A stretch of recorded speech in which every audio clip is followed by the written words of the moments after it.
Bismillahirrahmanirrahim. Assalamualaikum warahmatullahi wabarakatuh. Berita Al-Hijrah 19 Februari bersama saya Nazira Syaringat. Kita saksikan tajuk utama malam ini. Polis buru individu buang Quran dalam longkang.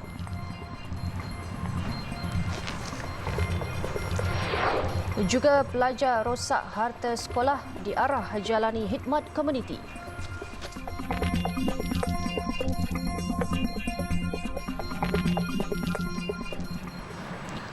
Tular di laman sosial video individu mengutip beberapa naskah Al-Quran yang dipercayai dibuang ke dalam longkang berhampiran Lombong Taman Sri Murni Jinjang. Hasil siasatan polis mendapati tindakan membuang 13 naskah kitab suci itu sengaja dilakukan oleh pihak tidak bertanggungjawab. Menurut Ketua Polis Sentul ACP Beh Englai, pihaknya menerima laporan berhubung kejadian itu daripada seorang wanita berusia 52 tahun pada jam 11.32 pagi hari ini. Pengadu dan suaminya ternampak beg berwarna biru di dalam longkang berkenaan dan ternampak senaskah Al-Quran dalam keadaan terbuka terkeluar daripada beg itu. Dia kemudian membawa naik beg terbabit dengan bantuan seorang lelaki yang berada berdekatan. Kesemua Al-Quran itu dibawa ke Masjid An-Nas, Kampung Selayang Lama sebelum laporan polis dibuat.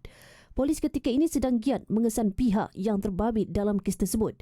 Kes disiasat mengikut Seksyen 295 Kanun Keseksaan kerana membinasakan Al-Quran dengan tujuan mengaibkan agama dan Seksyen 298A Kanun Keseksaan kerana mendatangkan mudarat keharmonian atas agama.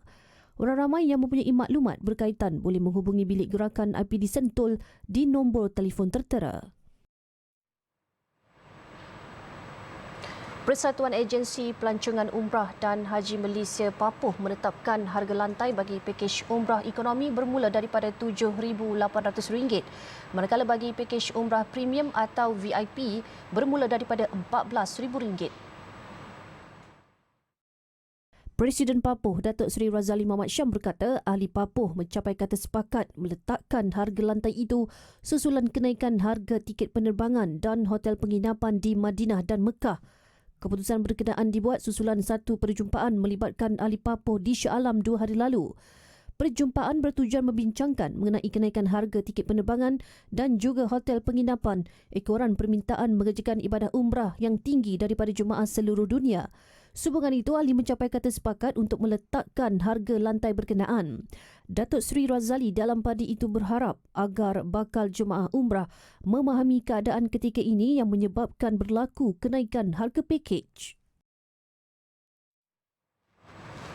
Umat Islam dinasihatkan untuk tidak terlibat dengan perarakan yang boleh menimbulkan salah faham dan ketidakharmonian masyarakat. Menteri di Jabatan Perdana Menteri Hal Ehwal Agama Datuk Dr. Muhammad Naim Mokhtar memberi respon tersebut susulan penganjuran program Perhimpunan Pemuda yang berarak menggunakan simbol keagamaan Islam. Jelas Datuk Dr. Muhammad Naim, perarakan tersebut telah menimbulkan pelbagai persepsi dan kegelisahan masyarakat. Pada khidmat beliau, tindakan berarak dengan kaedah tersebut adalah tidak wajar dan boleh memberikan gambaran tidak baik kepada agama Islam dan negara. Tegas beliau adalah lebih baik penganjur menonjolkan nilai-nilai Islam yang bersifat damai, mengajak kepada perpaduan dan kesejahteraan. Pihaknya berpandangan perkara tersebut perlu diserahkan kepada pihak berkuasa bagi siasatan serta sebaran tindakan sekiranya penganjur menyalahi peraturan keselamatan negara. Sebaran tindakan yang boleh mengundang kegelisahan awam perlu dielak. Sebelum ini tular di media sosial beberapa keping gambar menunjukkan perarakan sekumpulan individu memakai kostum bersama replika senjata yang menimbulkan pelbagai reaksi masyarakat.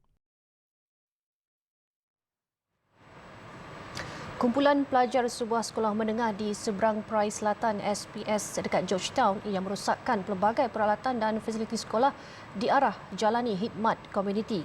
Jabatan Pendidikan Negeri dalam kenyataan memaklumkan keputusan itu sebagai intervensi sahsiah dan adab bagi memastikan kes sedemikian tidak berulang lagi. JPN Pulau Pinang turut memaklumkan keputusan itu dibuat selepas pihak sekolah memanggil murid yang terlibat bersama waris mereka semalam bagi membincangkan isu berkenaan. Tambah kenyataan itu, JPN amat kesal akan kejadian tersebut dan akan memastikan isu ini diberi perhatian serius oleh pihak sekolah.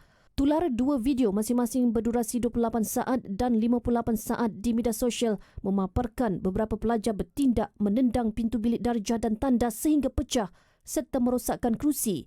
Malah mereka turut dilihat merosakkan kipas sambil bergelak ketawa. Mereka dilapor bertindak demikian sebagai meraihkan penggal terakhir persekolahan. Video berkenaan mendapat reaksi negatif netizen yang menyifatkan tindakan pelajar berkenaan tidak mencerminkan didikan yang diajar di sekolah. JPN memaklumkan nilai kerugian kerosakan harta benda berkenaan sedang dalam siasatan. Penuntut Universiti Kuala Lumpur UniKL ditemui lemas di pantai Tanjung Ru tengah hari tadi. Mangsa sebelum itu dilapor bermandi-mandi bersama rakan di pantai itu sebelum lemas.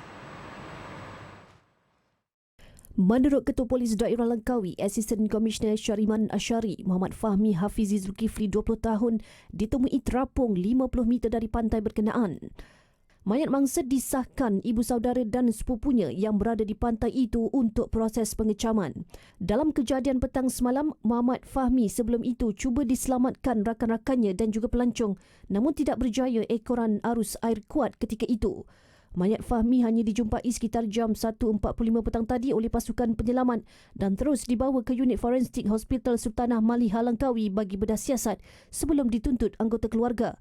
Muhammad Fahmi merupakan penuntut Kejuruteraan Penerbangan Malaysian Institute of Aviation Technology Jenderal Hulu Selangor dan baru 2 minggu berada di Pulau Langkawi untuk menjalani latihan amali.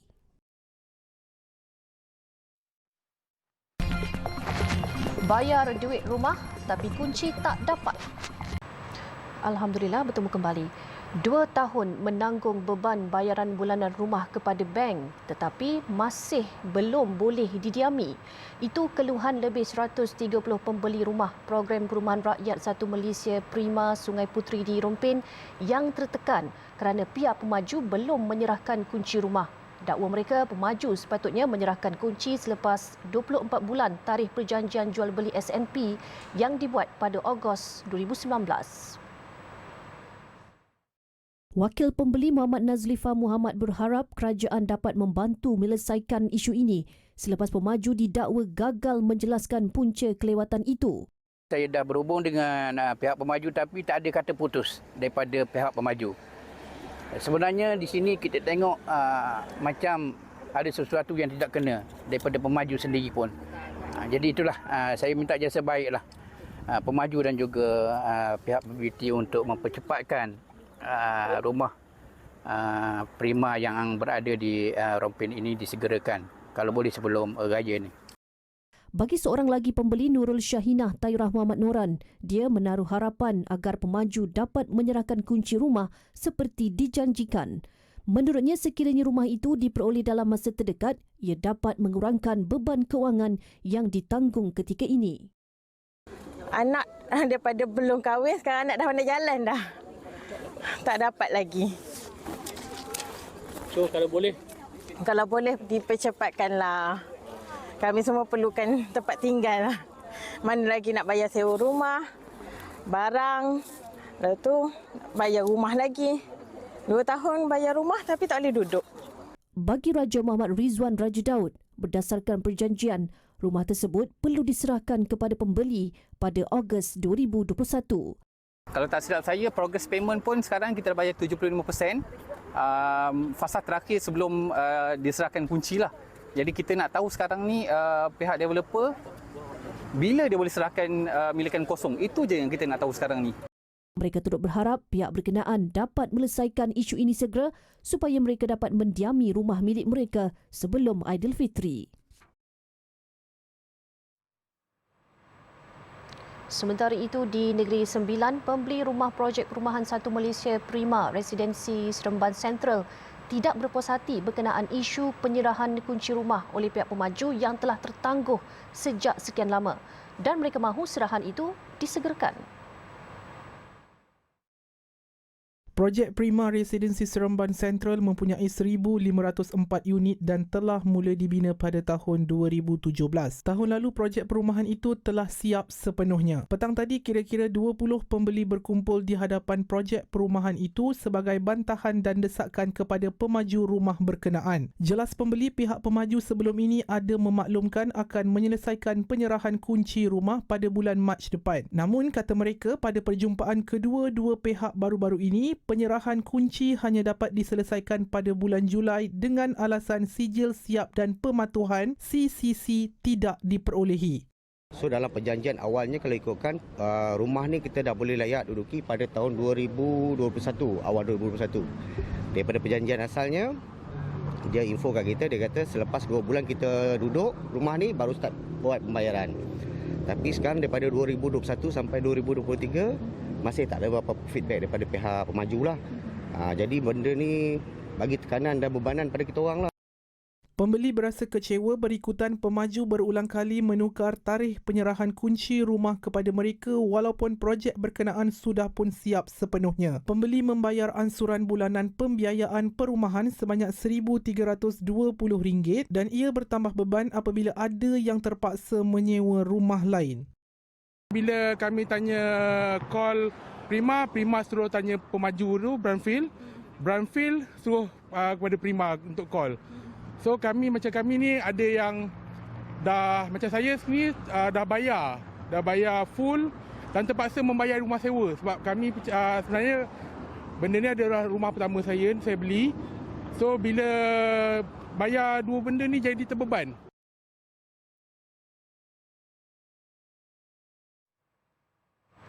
Penubuhan pasukan kerja bagi merangka kertas putih perolehan vaksin COVID-19 bukan untuk mencari salah dan kesilapan pentadbiran kerajaan terdahulu. Sebaliknya, jelas Menteri Kesihatan Dr. Zaliha Mustafa, ia bagi memastikan langkah dan cara terbaik dan lebih berintegriti.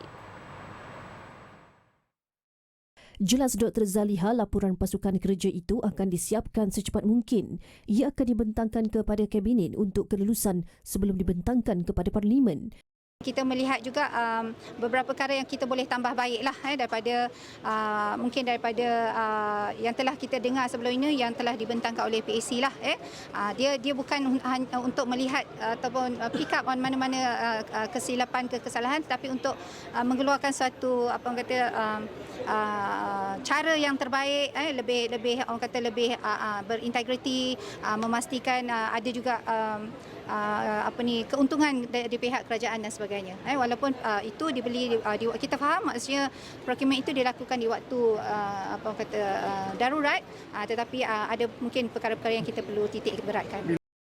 Beliau berkata demikian ketika ditemui selepas majlis perasmian Wellness Hub Hospital Sultanah Aminah di Johor Bahru, Johor. Ketika ditanya berhubung pembekalan ventilator ketika pandemik COVID-19 yang kebanyakannya rosak, Dr. Zaliha menjelaskan pihaknya mengambil maklum berhubung perkara itu. Saya dah dimaklumkan, pegawai telah pun memberikan briefing kepada saya. Kita ambil maklum dan kita akan lihat di mana sama juga dengan yang lain-lain. Perkara itu dilakukan semasa darurat dan kita lihat di mana kita boleh melakukan pembaikan di atas perkara-perkara tersebut. Pada 16 Februari lalu, laporan Ketua Audit 2021 Siri 2 mendedahkan 93 daripada 136 ventilator yang diperoleh Farma Niaga Logistik untuk Kementerian Kesihatan dari 2020 hingga 2022 rosak melibatkan kerugian 13 juta ringgit. Bagaimanapun kerajaan tidak boleh menuntut 13 juta ringgit yang dibelanjakan terhadap peralatan rosak itu kerana tiada perjanjian ditandatangani dengan Farma Niaga kerana perolehan dilakukan di bawah tata cara perolehan darurat. Tempat kami berniaga akan diambil. Itu antara keluhan peniaga Pasar Pagi Kampung Datuk Mufti Shuib Ampang Jaya yang diberi notis untuk berpindah dari tapak perniagaan mereka. Perkara itu amat terkesan kerana hampir 20 tahun mereka berniaga di situ. Wartawan Abdul Rahman Kunyu ada butirannya. Tempat mencari rezeki buat seisi keluarga tinggal kenangan selepas notis untuk berpindah diberikan kepada mereka. Ini bukan kali pertama mereka diberi notis dan bukan kali pertama mereka berhempas pulas mempertahankan hak mereka untuk terus berniaga di sini. Menurut peniaga, tiada sebarang pampasan dan tempat strategik diberikan kepada mereka setelah notis itu dikeluarkan. Saya rasa macam sedih lah, dek. Pasalnya tempat kita cari rezeki kat sini aja. Kita pun ada tanggungjawab nak bayar sana, bayar rumah, nak bayar kereta semua kan. Jadi bila diorang buat macam ni, kita orang memang sedih sangat lah. Kita orang pun bincang satu pasar ni. Kat mana kita nak pergi. Tapi PAG pun tak bagi respon. Yang jaga sini pun dia kata akan bagi tempat. Tapi sampai sekarang pun masih tak ada lagi jawapan. Kita tunggu je lah. Tapi kalau diorang tak ada juga jawapan, kita terpaksa meniaga kat tepi-tepi jalan lah. Kita macam dulu balik lah, macam sebelum ada atap. Dulu kita orang memang dah meniaga macam ni. Kami meniaga kat sini dah lama. Tiba-tiba dapat bagi surat, notis suruh pindah. Kami kat sini memang dah lama, tempat kita cari rezeki kat sini kan. Jadi memang terkesan lah. Kalau boleh memang tak nak pindah ke mana-mana. Kalau dia bagi pindah pun mungkin tak tahu kat mana kan. Jauh ke macam mana, customer pun takkan jumpa kita lagi ke kan. Kita pun dah lama kat sini agak sedih jugalah kan. Sebab lah tempat kita cari makan kan.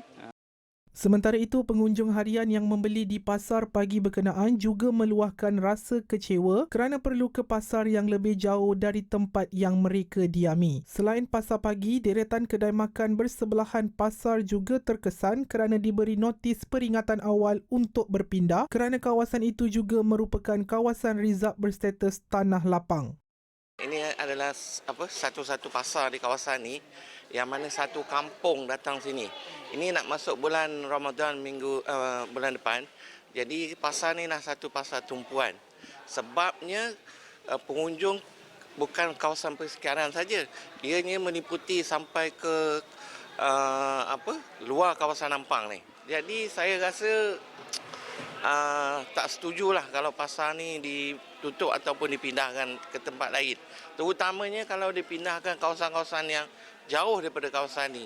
Jadi ini satu-satunya tempat orang kita, terutamanya orang kampung untuk datang ke sini, terutamanya orang-orang tua. Jadi kalau tak ada kawasan ni, takkan dia orang nak pergi ke seperti pasar-pasar unit kedai yang jauh daripada kawasan ni. Itu masalah utama kita kat sini. Kami mohon pada pihak kerajaan untuk kekalkan pasar ini kerana pasar ini adalah pasar yang paling dekat dengan rumah kami. Dalam masa yang sama ada yang pasar lagi yang dekat daripada rumah kami, tapi pasar tersebut menjual daging khinzir yang mana kami memang tak nak datang. Jadi dengan itu pasar ini pula adalah daripada turun-temurun daripada arwah ayah saya. Yang mana sekarang ni saya bawa anak saya sebagai pengganti untuk saya. Kalau saya tak ada, dia akan datang sini. Tambah pengunjung, mereka selesa membeli di pasar pagi berkenaan, ditambah pasar itu merupakan satu-satunya pasar Muslim di kawasan ini. Setelah hampir 20 tahun beroperasi di pasar pagi ini, peniaga dan pengunjung harian pasar pagi ini terkesan selepas mereka mendapat notis untuk mengosongkan pasar pagi ini. Dan mereka hanya mengharapkan satu jalan penyelesaian agar nasib mereka terus terbela. Laporan Abdul Rahman Kunyo untuk Berita Al-Hijrah.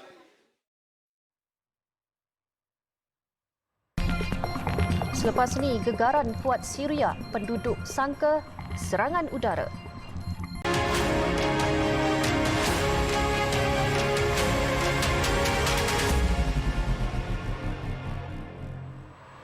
Operasi mencari dan menyelamat pada hari ke-13 malam berjaya mengeluarkan 3 individu hidup-hidup daripada runtuhan bangunan Pangsapuri di Antakya, Turki. Bagaimanapun, belum sempat menerima rawatan salah seorang daripadanya yang juga kanak-kanak 12 tahun dilapor meninggal dunia tidak lama selepas itu. Ketiga-tiga mangsa tertimbus selama 296 jam sebelum ditemui pasukan penyelamat dalam keadaan sedarkan diri. Mangsa wanita dan lelaki itu kemudian dibawa ke Hospital Medan.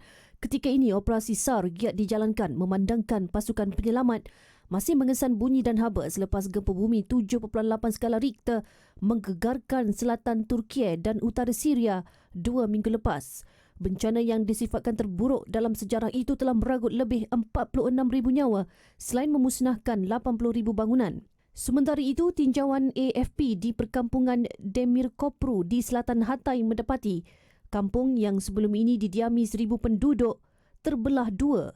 Bagaimanapun, gegaran 6 Februari lepas tidak mengorbankan nyawa penduduk. Skala kemusnahan disifatkan dahsyat apabila rumah penduduk tertimbus sedalam 4 meter. Penduduk mendakwa pasca gempa bumi itu menyaksikan pergerakan tanah masih berlaku di mana kawasan itu ada kalanya tenggelam dan kadang-kadang timbul. Yani burası ada gibi böyle yukarı aşağı oynadı. Ondan sonra da işte 30 metre aşağı doğru kaymaya başladı. Tabii bu arada mesela buradan kum çıkmaya başladı. Suyla kum. Su ve kum. Yani zaten yağmurdan sonra hepsi eridi gitti yani. Ketika gegaran berlaku, semua penduduk sempat melarikan diri ke kawasan yang selamat. Gempa bumi yang menggegarkan utara Syria 6 Februari lalu pada awalnya disangkakan mangsa akibat serangan udara dan bom. Ia kerana gegaran merupakan perkara biasa di negara bergolak Syria yang sering berdepan dengan ancaman letupan. Butirannya bersama wartawan Zaim Zamani. Perkara itu dimaklumkan Mustafa Zuhair Al-Said, salah seorang mangsa yang terperangkap di bawah runtuhan akibat gempa bumi baru-baru ini. Katanya ini merupakan kali kedua dia terperangkap di bawah runtuhan. Menceritakan detik kejadian gempa, Mustafa berkata runtuhan berlaku dengan pantas dan secara tiba-tiba keadaan sekelilingnya gelap gelita. Dia kemudian sedar dirinya terperangkap di bawah runtuhan dengan anak dan isterinya berada berhampiran.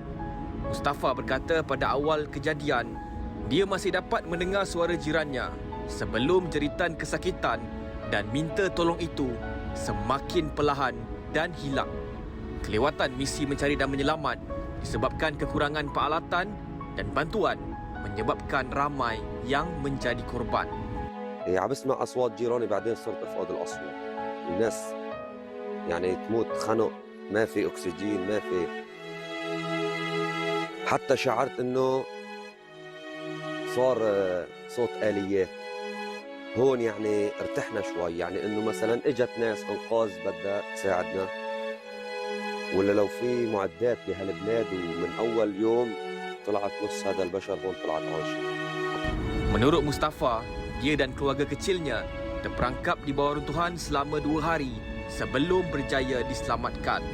Secara keseluruhan, kira-kira 700 orang maut di kawasan ini dan Mustafa serta keluarganya antara 30 orang yang berjaya diselamatkan. Seorang lagi mangsa selamat yang ditemui ialah Abdullah Zuhair Al-Said, adik kepada Mustafa yang tinggal berhampirannya. Katanya sebaik dibawa keluar dari runtuhan, dia menolak untuk menerima rawatan dan nekat membantu mengeluarkan mangsa yang lain. جبت معي شباب وقت شفت أهلي عم انقذهم ما أموات. جبت معي شباب إن آليات ما في نشتغل بإيدينا، ما بنحسن نشتغل. آليات أخرت لإجاد، يعني اللي كان عايش مات، آليات أخرت. سبحان الله. يعني أنا في ابن خالي عنده تركس، قلت له يا خال أشرت باب الجامع هيك، قلت له هون احفر لي هون. Abdullah berkata dia berjaya mengeluarkan emak dan 4 orang adik-beradiknya. 2 beradik itu antara ribuan mangsa gempa di Syria yang kini hilang tempat tinggal. Mereka yang hidup dalam keadaan serba kekurangan amat mengharapkan bantuan dunia luar disebabkan kerajaan pimpinan Bashar al-Assad tidak akan menghulurkan bantuan. Atas sebab itu, Majlis Perundingan Pertubuhan Islam Malaysia MAPIM melancarkan tabung kemanusiaan gempa Turkiye Syria untuk membantu mereka yang terkesan. Melihat kepada kemusnahan yang berlaku di bumi Syria, hari ini kita dapat saksikan sendiri keadaan yang berlaku dan insya-Allah MAPIM terpanggil dan kita komited untuk membantu mereka dengan menghulurkan bantuan berskala besar dalam masa terdekat ini, iaitu 30 kontena yang akan kita salurkan ke bumi Syria. Kerjasama ini melibatkan Turki Diyanet Waqfi dan antara bantuan-bantuan yang kita akan salurkan berupa makanan, pakaian, selimut, heater dan juga perubatan insya-Allah. Mereka yang ingin menyumbang kepada tabung kemanusiaan gempa Turkiye Syria MAPIM boleh melakukan di akaun yang tertera. Baik, ini merupakan lokasi di mana Mustafa dibawa keluar selepas 2 hari terperangkap di bawah runtuhan. Kisah Mustafa ini antara keajaiban dan kebesaran Allah Subhanahu Wa Taala untuk menyelamatkan makhluknya walaupun dihimpit dengan bencana yang dahsyat seperti ini. Namun tidak semua bernasib baik seperti Mustafa dan ramai juga penduduk di kawasan ini yang terkorban akibat runtuhan di kawasan Idlib, Syria ini. Dari Idlib, Syria, laporan Zaim Zamanin, juru kamera Nur Najul Hafiz Japridin untuk Berita Hijrah.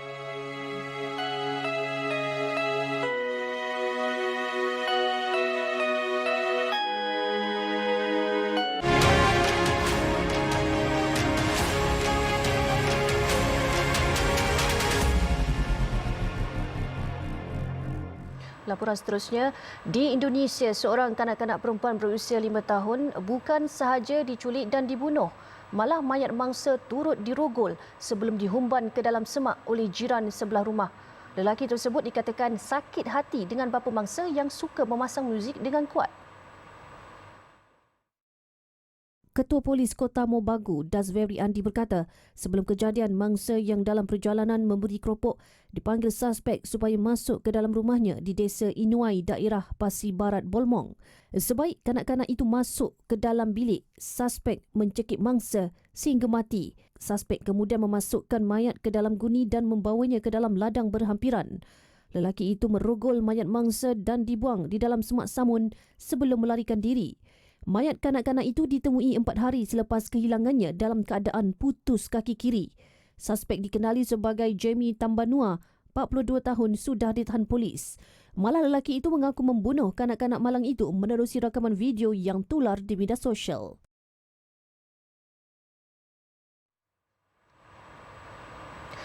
Lima terbunuh selepas serangan roket Israel memusnahkan sebuah bangunan di kejiranan Kafar Sosa Damsyik dekat Kompleks Keselamatan. Serangan bersasar itu merosakkan beberapa bangunan di daerah yang padat dengan penduduk berhampiran dataran Umayyad. Media kerajaan berkata Israel melakukan serangan udara yang menyasarkan beberapa kawasan di ibu negara Syria sejurus selepas tengah malam waktu tempatan. Tindakan itu menyebabkan 5 kematian dan 15 kecederaan dalam kalangan orang awam dan kerosakan kepada beberapa bangunan kediaman. Tidak jelas sama ada serangan itu ditujukan kepada individu tertentu. Komander tertinggi pro-Iran Hizbullah, Imad Moghniyeh, terbunuh pada 2008 dalam pengeboman di Kafar Sosa, iaitu kawasan yang dikawal ketat. Selama hampir sedekad, Israel melakukan serangan udara terhadap pemindahan senjata yang dipercayai ditaja Iran dan penempatan kaki tangan di Syria. Israel bagaimanapun jarang mengaku bertanggungjawab terhadap operasi berkenaan.